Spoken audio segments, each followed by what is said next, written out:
Welcome to Study Current Point. आज है 20 जून 2020। 20 जून से करेंट अफेयर के जितने भी इंपॉर्टेंट क्वेश्चन बन सकते हैं सारे इस वीडियो में डिस्कस करेंगे और हर क्वेश्चन से रिलेटेड इंपॉर्टेंट फैक्ट भी आपको बताऊंगा, तो आप पूरा वीडियो ध्यान से देखें। इससे पहले हमारे चैनल पर नए हैं तो सब्सक्राइब करके बेल के आइकन को दबा दें। तो चलिए शुरू करते हैं। आज का पहला क्वेश्चन है, हाल ही में संयुक्त राष्ट्र सुरक्षा परिषद के अस्थायी सदस्य के रूप में किसे चुना गया है? इसका आंसर डी हो जाएगा। भारत, आयरलैंड और मेक्सिको, इन तीनों को संयुक्त राष्ट्र सुरक्षा परिषद के अस्थायी सदस्य के रूप में चुना गया है और भारत को 8वें बार चुना गया है। अब संयुक्त राष्ट्र सुरक्षा परिषद की बात है तो इसकी स्थापना 24 अक्टूबर 1945 को हुई थी और इसका हेडक्वार्टर न्यूयॉर्क में है और वर्तमान समय में संयुक्त राष्ट्र सुरक्षा परिषद के सेक्रेटरी जनरल एंटोनियो गुटेरस हैं। इस क्वेश्चन से इतनी जानकारी मिलती है तो चलिए अगले क्वेश्चन पे चलते हैं। हाल ही में कहाँ एयर वेंटी ऐप लॉन्च की गई है? इसका आंसर ए हो जाएगा। महाराष्ट्र की राजधानी मुंबई में हाल ही में एयर वेंटी ऐप लॉन्च की गई है। इस क्वेश्चन से इतनी जानकारी मिलती है तो चलिए अगले क्वेश्चन पे चलते हैं। हाल ही में किस राज्य के स्वास्थ्य मंत्री कोरोना पॉजिटिव पाए गए हैं? इसका आंसर सी हो जाएगा। दिल्ली के प्रेजेंट टाइम के स्वास्थ्य मंत्री सत्येंद्र जैन हाल ही में कोरोना पॉजिटिव पाए गए हैं। इस क्वेश्चन से इतनी जानकारी मिलती है तो चलिए अगले क्वेश्चन पे चलते हैं। हाल ही में ब्रिटिश पेट्रोलियम ने कहाँ ग्लोबल बिजनेस सर्विस सेंटर खोलने की घोषणा की है? इसका आंसर बी हो जाएगा। ब्रिटिश पेट्रोलियम ने पुणे में ग्लोबल बिजनेस सर्विस सेंटर खोलने की घोषणा की है। इस क्वेश्चन से इतनी जानकारी मिलती है तो चलिए अगले क्वेश्चन पे चलते हैं। हाल ही में द्वितीय विश्व युद्ध के 75वें विजय दिवस परेड में भाग लेने के लिए भारत अपने सैन्य दल को किस देश में भेजेगा? इसका आंसर ए हो जाएगा। द्वितीय विश्व युद्ध के 75वें विजय दिवस परेड में भाग लेने के लिए भारत अपने सैन्य दल को रसिया में भेजेगा। अब रसिया की बात है तो रसिया की राजधानी मॉस्को है और रसिया की करेंसी रसियन रूबल है और वर्तमान समय में रसिया के राष्ट्रपति व्लादिमीर पुतिन हैं। इस क्वेश्चन से इतनी जानकारी मिलती है तो चलिए अगले क्वेश्चन पे चलते हैं। हाल ही में किस बैंक ने अपने लोन प्रक्रिया को पूरी तरह डिजिटल बना दिया है? इसका आंसर बी हो जाएगा। बैंक ऑफ बड़ौदा ने हाल ही में अपने लोन प्रक्रिया को पूरी तरह डिजिटल बना दिया है। अब बैंक ऑफ बड़ौदा की बात है तो इसकी स्थापना 1908 में हुई थी और इसका हेडक्वार्टर बड़ौदा में है और बड़ौदा गुजरात में स्थित है और वर्तमान समय में बैंक ऑफ बड़ौदा के MD and CEO Rajiv Chadha हैं। इस क्वेश्चन से इतनी जानकारी मिलती है तो चलिए अगले क्वेश्चन पे चलते हैं।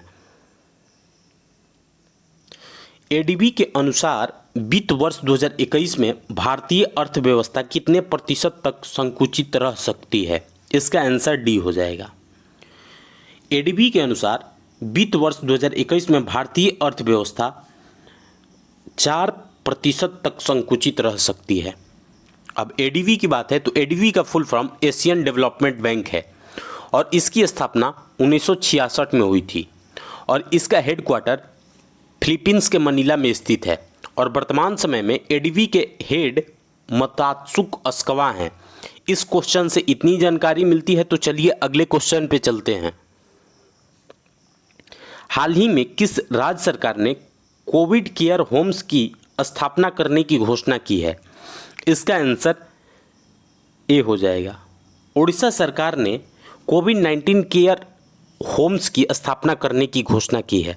अब उड़ीसा की सरकार ने की है तो उड़ीसा की राजधानी भुवनेश्वर है और वर्तमान समय में उड़ीसा के मुख्यमंत्री नवीन पटनायक हैं और वर्तमान समय में उड़ीसा के राज्यपाल गणेशी लाल हैं और उड़ीसा के जो हाईकोर्ट है उसके चीफ जस्टिस बने हैं मोहम्मद रफ़ीक और उड़ीसा में हाल ही में मो जीवन पहल और मो प्रतिभा पहल की शुरुआत की गई थी और उड़ीसा के जो मुख्यमंत्री हैं नवीन पटनायक, उनको हाल ही में हीरो टू एनिमल अवार्ड से पेट्टा ने सम्मानित किया था। और उड़ीसा में ही सतकोसिया टाइगर रिजर्व स्थित है, सिमलीपाल नेशनल पार्क स्थित है और गहीर मठ वाइल्ड लाइफ सेंचुरी स्थित है और इंडिया के सबसे खरे पानी का झील चिल्का लेक उड़ीसा में ही स्थित है। इस क्वेश्चन से इतनी जानकारी मिलती है, तो चलिए अगले क्वेश्चन पे चलते हैं। हाल ही में कोविड-19 के परीक्षण के लिए भारत की पहली मोबाइल लैब किसने लॉन्च की है? इसका आंसर डी हो जाएगा। प्रेजेंट टाइम के हमारे केंद्रीय स्वास्थ्य एवं परिवार कल्याण मंत्री हैं डॉक्टर हर्षवर्धन सिंह, वहीं हाल ही में मोबाइल लैब लॉन्च की है। इस क्वेश्चन से इतनी जानकारी मिलती है, तो चलिए अगले क्वेश्चन पे चलते हैं। हाल ही में किस आईआईटी ने प्रतिदिन 25,000 मास्क का उत्पादन करने की घोषणा की है? इसका आंसर बी हो जाएगा। आईआईटी कानपुर ने प्रतिदिन 25,000 मास्क उत्पादन करने की घोषणा की है। इस क्वेश्चन से इतनी जानकारी मिलती है, तो चलिए अगले क्वेश्चन पे चलते हैं। हाल ही में के.आर. सच्चिदानंद का निधन हुआ है, वे कौन थे? इसका आंसर सी हो जाएगा। के.आर. सच्चिदानंद एक प्रतिष्ठित फिल्म निर्देशक थे। इस क्वेश्चन से इतनी जानकारी मिलती है, तो चलिए अगले क्वेश्चन पे चलते हैं। हाल ही में किस राज्य में प्लाज्मा थेरेपी से ठीक होने वाले पहले मरीज को छुट्टी दे दी गई है? इसका आंसर ए हो जाएगा।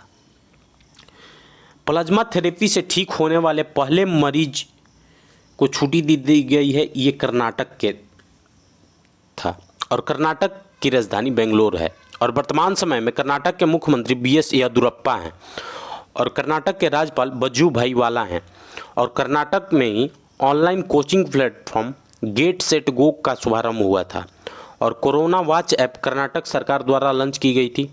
कोविड-19 राहत कोष के लिए धन जुटाने के लिए ऑनलाइन शतरंज टूर्नामेंट का आयोजन कर्नाटक सरकार ने ही की थी। इस क्वेश्चन से इतनी जानकारी मिलती है।